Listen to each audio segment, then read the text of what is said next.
श्री गणेशाय नमः। ओम श्री पुराण पुरुषोत्तमाय नमः।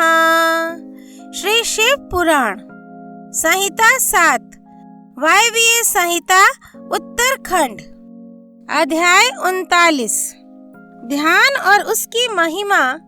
योग धर्म तथा शिव योगी का महत्व। शिव भक्त या शिव के लिए प्राण देने अथवा शिव क्षेत्र में मरण से तत्काल मोक्ष लाभ का कथन।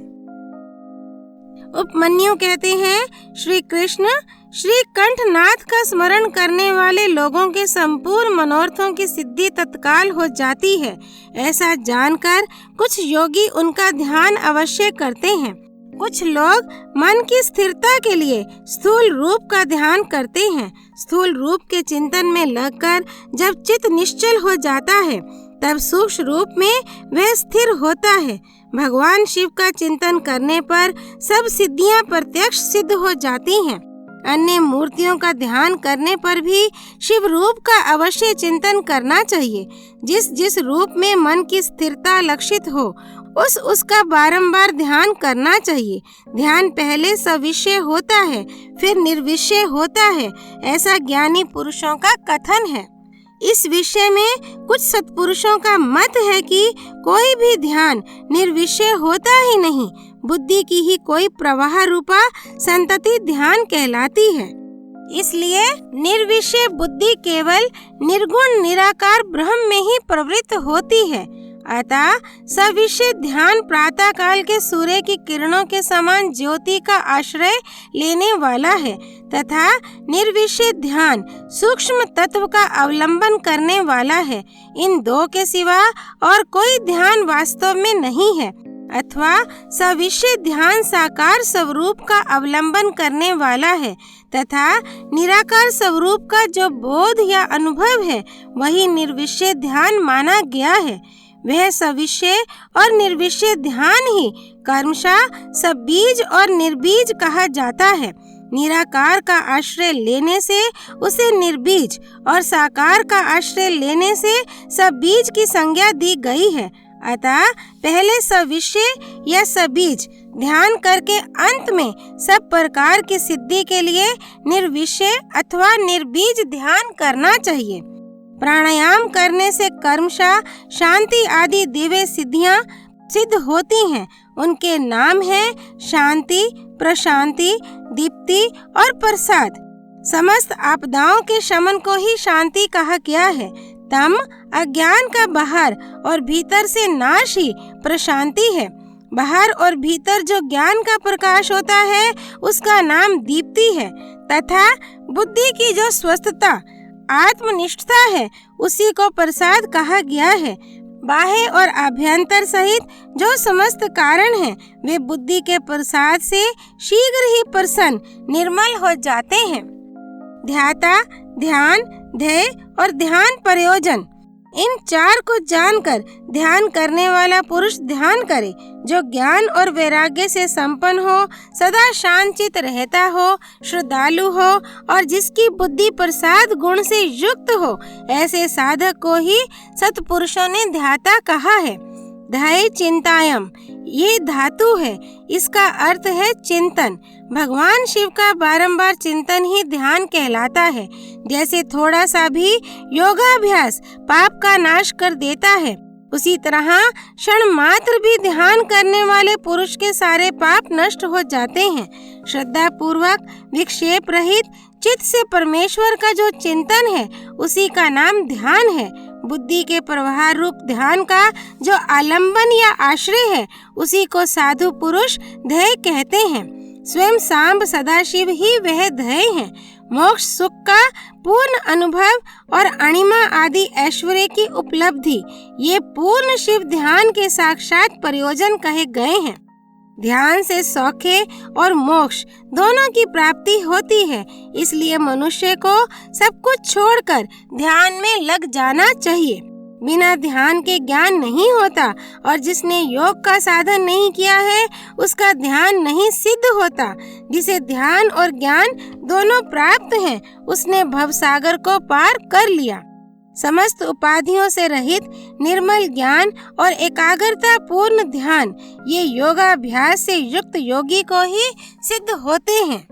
जिनके सारे पाप नष्ट हो गए हैं उन्हीं की बुद्धि ज्ञान और ध्यान में लगती है।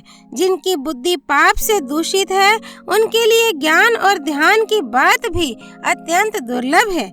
जैसे प्रज्वलित हुई आग सूखी और गीली लकड़ी को भी जला देती है, उसी प्रकार ध्यानाग्नि शुभ और अशुभ कर्म को भी क्षण भर में दग्ध कर देती है। जैसे बहुत छोटा दीपक भी महान अंधकार का नाश कर देता है, इसी तरह थोड़ा सा योगाभ्यास भी महान पाप का विनाश कर डालता है। श्रद्धा पूर्वक क्षण भर भी परमेश्वर का ध्यान करने वाले पुरुष को जो महान श्रेय प्राप्त होता है उसका कहीं अंत नहीं है। ध्यान के समान कोई तीर्थ नहीं है, ध्यान के समान कोई तप नहीं है और ध्यान के समान कोई यज्ञ नहीं है। इसलिए ध्यान अवश्य करें। अपने आत्मा एवं परमात्मा का बोध प्राप्त करने के कारण योगी जन केवल जल से भरे हुए तीर्थों और पत्थर एवं मिट्टी की बनी हुई देव मूर्तियों का आश्रय नहीं लेते। वे आत्म तीर्थ में अवगाहन करते और आत्मदेव के ही भजन में लगे रहते हैं।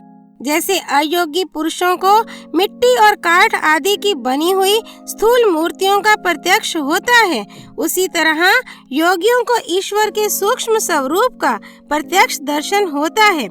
जैसे राजा को अपने अंतःपुर में विचरने वाले स्वजन एवं परिजन प्रिय होते हैं और बाहर के लोग उतने प्रिय नहीं होते, उसी प्रकार भगवान शंकर को अंतःकरण में ध्यान लगाने वाले भक्त ही अधिक प्रिय हैं। बाह्य उपचारों का आश्रय लेने वाले कर्मकांडी नहीं। जैसे लोक में ये देखा गया है कि बाहरी लोग राजा के भवन में राजकीय पुरुषोचित फल का उपभोग नहीं कर पाते, केवल अंतःपुर के लोग ही उस फल के भागी होते हैं, उसी प्रकार यहाँ बाह्य कर्मी पुरुष उस फल को नहीं पाते जो ध्यान योगियों को सुलभ होता है। ज्ञान योग की साधना के लिए उद्यत हुआ पुरुष यदि बीच में ही मर जाए तो भी वह योग के लिए उद्योग करने मात्र से रुद्रलोक में जाएगा। वहाँ दिव्य सुख का उपभोग करके वह फिर योगियों के कुल में जन्म लेगा और पुनः ज्ञान योग को पाकर संसार सागर को लांघ जाएगा। योग का जिज्ञासु पुरुष भी जिस गति को पाता है उसे यज्ञ करता संपूर्ण महायज्ञों का अनुष्ठान करके भी नहीं पाता। करोड़ों वेद वेता द्विजों की पूजा करने से जो फल मिलता है वह एक शिव योगी को भिक्षा देने मात्र से प्राप्त हो जाता है। यज्ञ, अग्निहोत्र, दान, तीर्थ सेवन और होम, इन सभी पुण्य कर्मों के अनुष्ठान से जो फल मिलता है वह सारा फल शिव योगियों को अन्न देने मात्र से प्राप्त हो जाता है।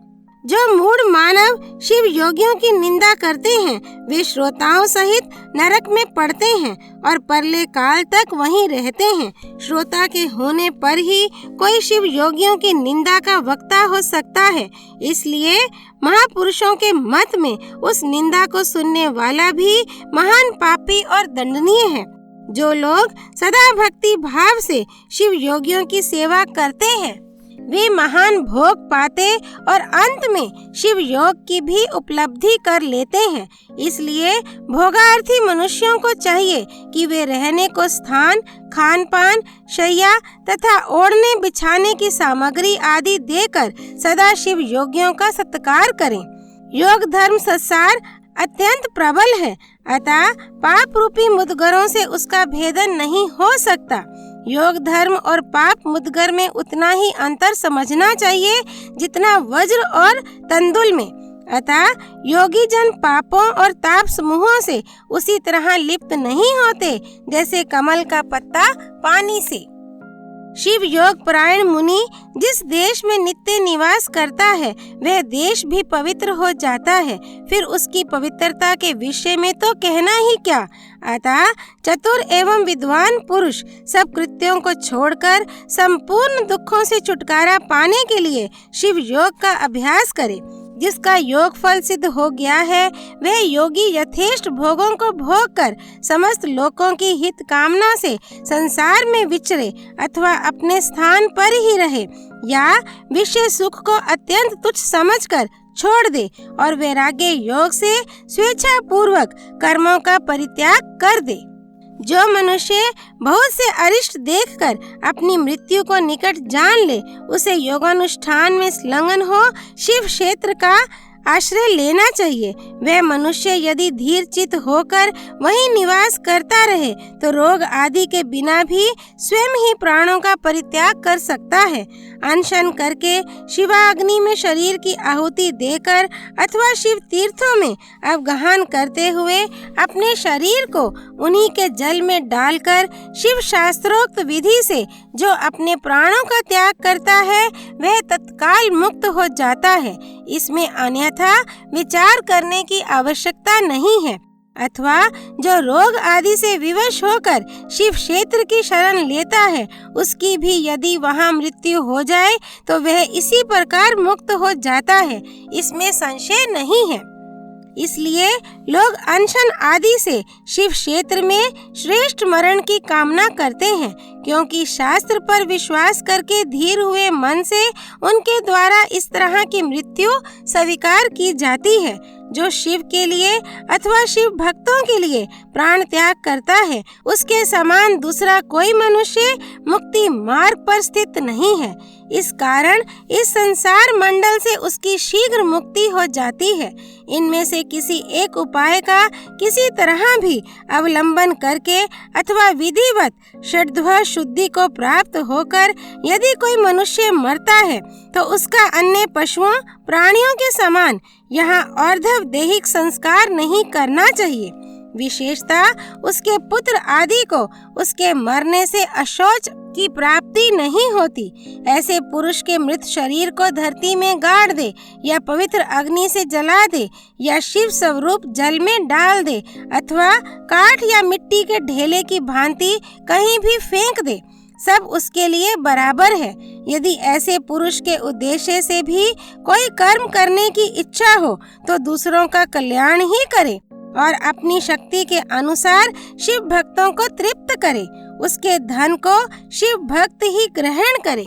यदि उसकी संतति शिव भक्त हो तो वह भी ग्रहण कर सकती है। यदि ऐसा संभव ना हो तो उसका धन भगवान शिव को समर्पित कर दे, परंतु उसकी पशु संतति शिव भक्तिहीन संतान उस धन को ग्रहण ना करे। अध्याय 39 संपूर्ण। यदुनंदन भगवान श्री कृष्ण की जय। देवादिदेव भगवान शिव शंकर की जय। हर हर महादेव। श्री हरि अर्पणमस्तु।